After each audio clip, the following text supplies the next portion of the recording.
জুলাই সনদে স্বাক্ষর করেছি, সেই জুলাই সনদকেও আমাদের সম্মান করতে হবে। যে ধানের শীষে যেমন সিলটা দিবেন 12 তারিখে, একই সাথে আপনাকে যে দ্বিতীয় ব্যালট পেপারটি দিবে হ্যাঁ এবং না, সেখানে হায়ের পক্ষে দয়া করে আপনারা রায় দিবেন। আমি যদি বলি হাতি যদি না থাকে তুমি নির্বাচন দাঁড়াতে পারবা, ওই কারণে যাও না তুমি হাতিকে তুমি মারছো।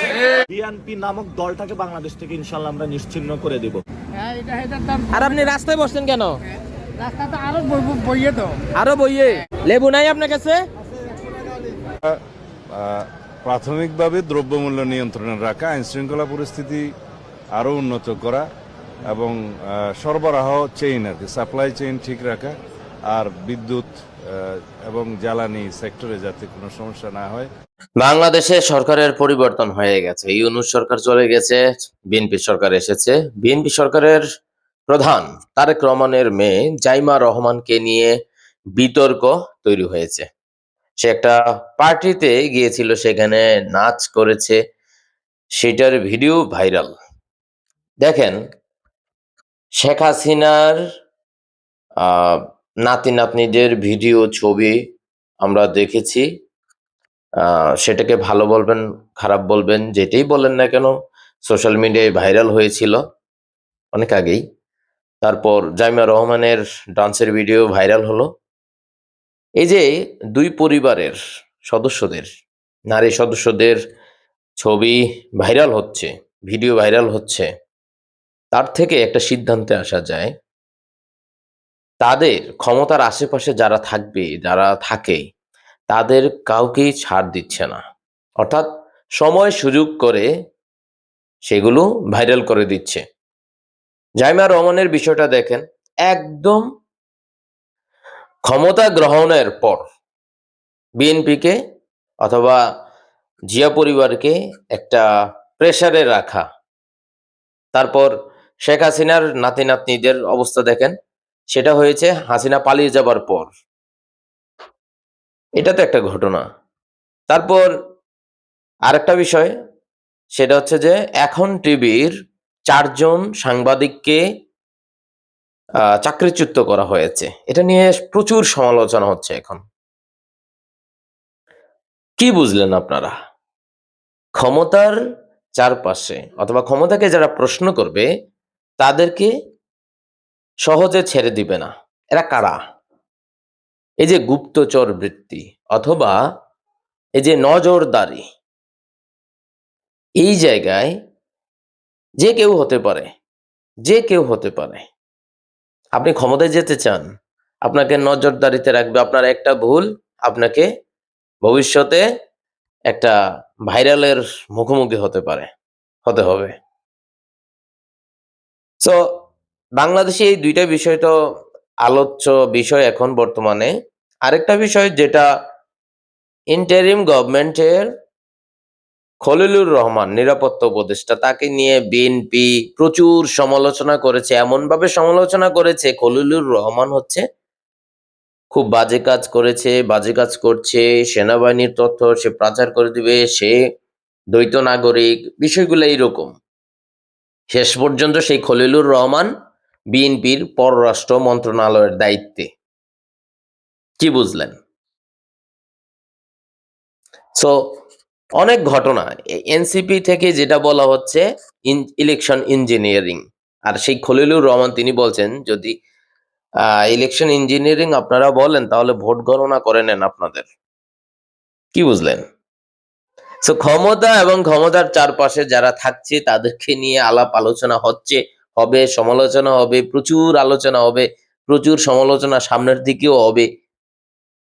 তবে রমজান উপলক্ষে দ্রব্যমূল্যের যে ঊর্ধ্বগতি, বিশেষ করে খেজুর, লেবু, শসা, তেল, এগুলার কিন্তু দাম কমে নাই। কিছু তরকারির দাম কম আছে, বাট গরুর মাংসের কেজি এখন 800 টাকা, খাসির মাংসের কেজি 1500, 1100, 1200 টাকা চলছে। গতকাল বাজারে গিয়েছিলাম, সেটারই আপডেট আপনাদেরকে জানালাম। তাছাড়া বিভিন্ন বিষয় কিন্তু আলোচনা হচ্ছে। বিএনপি সরকার গঠন করেছে, শিক্ষা মন্ত্রণালয়ের দিকে বাংলাদেশের মানুষের প্রচুর আশা রয়েছে। সেখানে এহসানুল হক মিলন তিনি ডিরেক্ট বলে দিয়েছেন 2001 থেকে 2006 পর্যন্ত তার আমলে কোনো দুর্নীতি হয় নাই, কোনো দুর্নীতি হয় নাই, একদম বোল্ড অ্যান্ড ক্লিয়ারলি তিনি বলেছেন, এবং সামনেও কোনো দুর্নীতি হবে না, একদম বোল্ড ক্লিয়ার তিনি বলে দিয়েছেন। তারপর মব কালচার একেবারে শেষ, স্বরাষ্ট্রমন্ত্রী হিসেবে দায়িত্ব নিয়েছেন সালাউদ্দিন আহমেদ। তবে এখানে একটা ইন্টারেস্টিং বিষয় আছে, হাসিনার আমলের যে স্বরাষ্ট্র মন্ত্রী ছিলেন তিনি ভারতে এতদিন ছিলেন সালাউদ্দিন আহমেদ, তিনি এখন স্বরাষ্ট্রমন্ত্রীর দায়িত্বে। তারপর অনেকেই কিন্তু অনেক ধরনের জোক হিসেবে বলেন অথবা যেভাবেই বলেন না কেন, এগুলো তো সত্যি। লন্ডন থেকে এসেছেন তারেক রহমান, এর আগে যে প্রধানমন্ত্রী ছিলেন তিনি চলে গেলেন ভারতে। বাংলাদেশের কে? এই ধরনের প্রশ্ন কিন্তু ফেসবুকে কমেন্ট সেকশনে দেখতে পাচ্ছি। তো সবকিছু মিলিয়ে আপনাদের কাছে কেমন লাগছে?